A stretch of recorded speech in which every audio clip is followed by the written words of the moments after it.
Bismillahirrahmanirrahim. Good morning, students. This is Shazia Rahman and I welcome you in English online classes. Now I'm going to explain and translate the remaining portion of chapter number 5. Passage number is 4th on page number 11. It's going to be the last passage of chapter number 5 and page number 11. And one morning, اور ایک صبح another memory, ایک اور یاد, gem clear means crystal clear, جو کہ بہت واضح تھی. when he turned to it, جب اس نے اس کی طرف رخ کیا یا اس کے بارے میں سوچا تو یہ بہت ہی کلیئر تھی اس کے ذہن میں.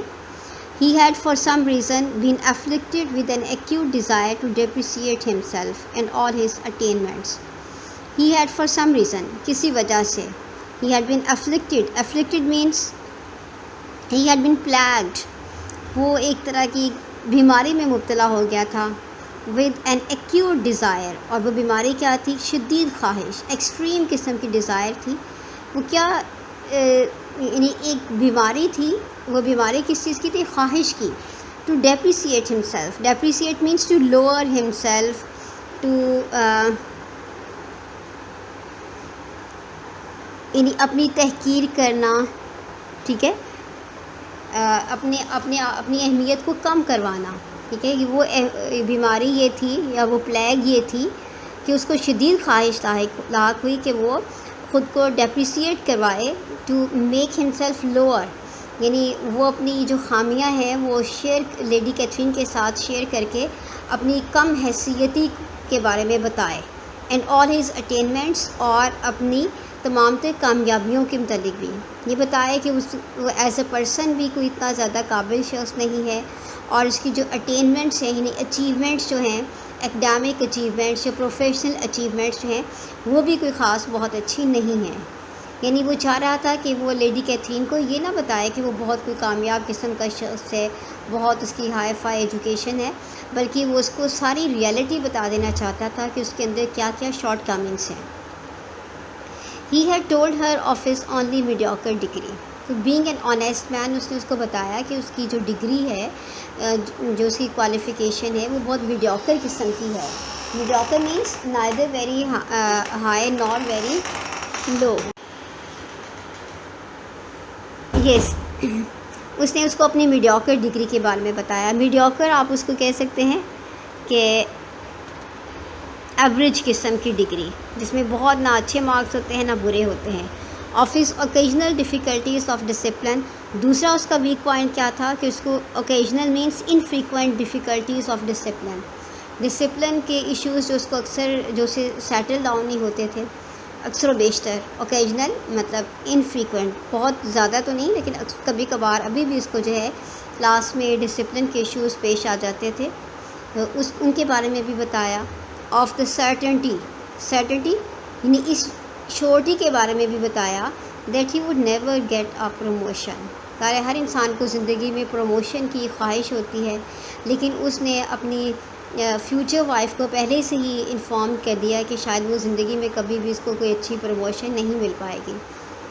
And of his complete ineligibility to marry a young and ambitious girl. اور last but not the least, اس نے یہ بھی بتایا کہ وہ اس قابل نہیں ہے. ان ایلیجیبلٹی مینس ان ایفیشنسی, ڈسکوالیفیکیشن, کہ وہ اس قابل نہیں ہے کہ وہ ایک بہت ہی نوجوان اور بہت ہی ایمبیشیس مینس زیلس, ڈیزائرس, کوئی بہت ہی پیشنیٹ قسم کی لڑکی کے ساتھ وہ کیا کرے, شادی کر سکے, جس طرح کی کہ لیڈی کیتھرین ہے. تو اس نے کیا کیا اپنی شارٹ کمنگس ڈسکس کی. ایک تو اس کی میڈیوکر ڈگری یعنی ایوریج ڈگری ہے, اور سیکنڈلی اس کے ڈسپلن کے ایشوز, اور تھرڈلی اس کا کبھی بھی نیکسٹ اس کی پروموشن نہ ہونے کے چانسز, اور فورتھلی اس کا کہ وہ اس قدر بوڑھا ہو چکا ہے کہ شاید اب اس قابل نہیں ہے کہ اس کبھی وہ سوچے کہ اس کی نوجوان اور بہت ہی ایمبیشیس لڑکی سے شادی ہو. And at the end of it all she had laughed in answer, اور ان سب باتوں کے جواب میں آخر میں وہ صرف مسکرائی. ٹھیک ہے, اس نے کوئی جواب نہیں دیا, جسٹ اسمائل پاس کیا.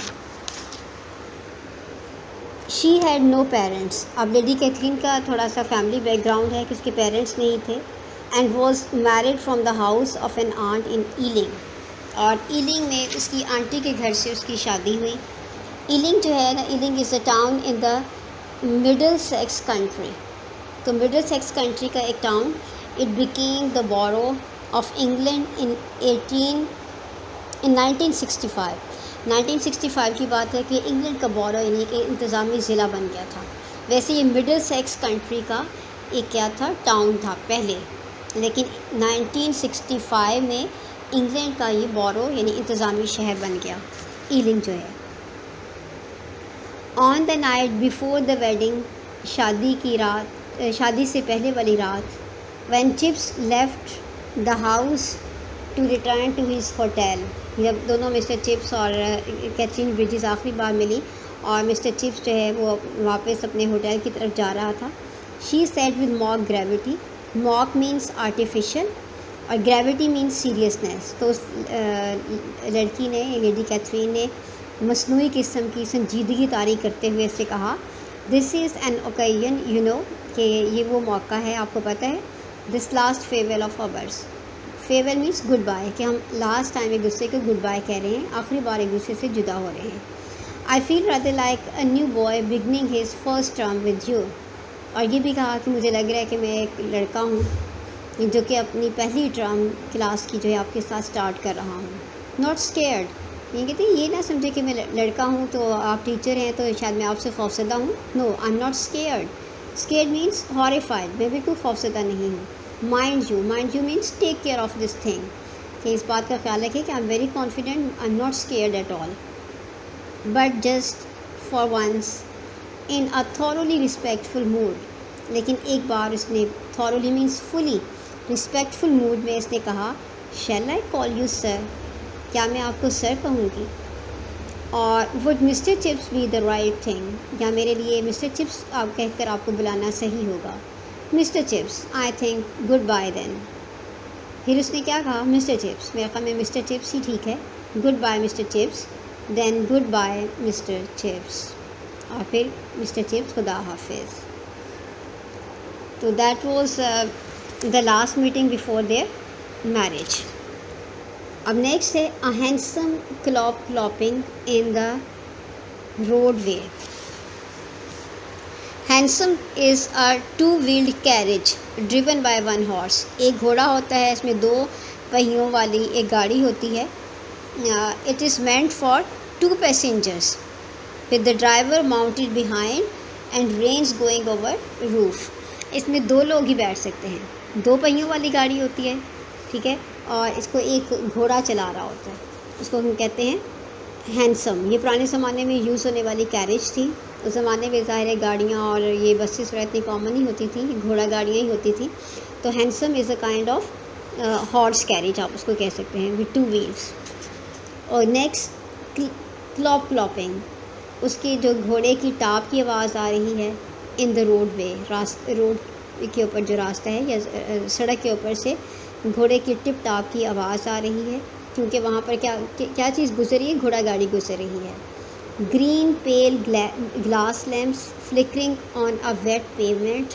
اور ویٹ قسم کا، ویٹ ہوتے ہیں موئسچرڈ قسم کا پیومنٹ ہے، یہ ہلکا ہلکا وہاں پہ پانی شبنم گری ہوئی ہے راستے کے اوپر، اور اس کے سائڈ کے اوپر کیا ہیں، گرین پیل گلاس لیمپس ہیں،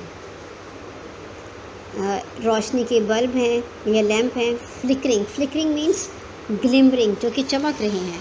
تو اس زمانے میں کیا تھا، گیس لیمپس ہوا کرتے تھے. During that period street light was usually provided by a lantern like gas lamp. تو اس آج کل کی اسٹریٹ لائٹ سے ڈفرینٹ تھے، گیس لیمپس تھے. اور نیکسٹ بھی دیکھیں، اس کے علاوہ اور مسٹر چپس کو کیا خوابوں میں یادوں میں فیل ہو رہا ہے. نیوز بوائز اخبار والے لڑکے جو اخبار بیچ رہے ہوتے ہیں. Shouting some thing about South Africa. تو وہ اخبار والے لڑکے کچھ چلا رہے ہیں ساؤتھ افریقہ کے بارے میں. ساؤتھ افریقہ میں ان دنوں میں سچویشن بہت خراب تھی. وہاں پر جو برٹش پیپل ہیں اور جو بورز تھے ان کے درمیان بہت سارے کلیشز ہو رہے تھے. ٹھیک ہے. اور الٹیمیٹلی ان کلیشز کا نتیجہ جو ہے وہ ایک بور وار کی شکل میں نکلا، جو کہ یہ وار جو تھی it continued for 3 years. It started in 1899. ٹھیک ہے، اور 3 years یہ کنٹینیو رہی. Ultimately the British one it in 1902. تو یہ ساؤتھ افریقہ کیا ہے، by the end of the 19th century, situation in the South Africa had become very tense. Disagreement between the British and the Boers finally resulted in the South African War in 1899. This war continued for 3 years. The British won it in 1902. تو یہ bore وار کے بارے میں ہے، جو کہ South Africa میں British اور بورز کے درمیان میں جنگ ہوئی تھی، اور آخرکار برٹش نے یہ جنگ کو جیت لیا. تو اس کو ابھی بھی خوابوں میں وہ بات یاد آ رہی ہے کہ جب اخبار والے لڑکے ساؤتھ افریقہ کے بارے میں یہ سب شاؤٹ کر رہے تھے. اور next Sherlock Holmes for Baker Street, ایک اس کو آواز آ رہی ہے یا خیال آ رہا ہے شرلاک ہومز کے بارے میں، جو کہ بیکر اسٹریٹ میں ہے. تو شرلاک ہوم ان بیکر اسٹریٹ جو ہے is a famous detective novel of that time. اس زمانے کا بہت ہی مشہور قسم کا جاسوسی ناول تھا. تو یہ چھوٹی چھوٹی اور بھی یادیں ہیں جو کہ اس وقت سے جڑی ہوئی تھی. Goodbye mister Chips. اور فائنلی جو بہت ہی کلیئر اس کے ذہن میں یاد ہے وہ تو انہی الفاظ کی بار بار گونج ہے. So these are the words which are echoing in his mind time and again. Goodbye mister Chips, کیونکہ یہ اس کی بیلوڈ اور فائنلی اس کی وائف کے کہے ہوئے الفاظ ہیں، جو کہ شادی سے ایک رات پہلے اس نے اسے کہا تھا، اور یہ اس کے لیے بہت ہی میموریبل ورڈس ہیں. So that's all about this chapter. Thank you girls. Allah Hafiz.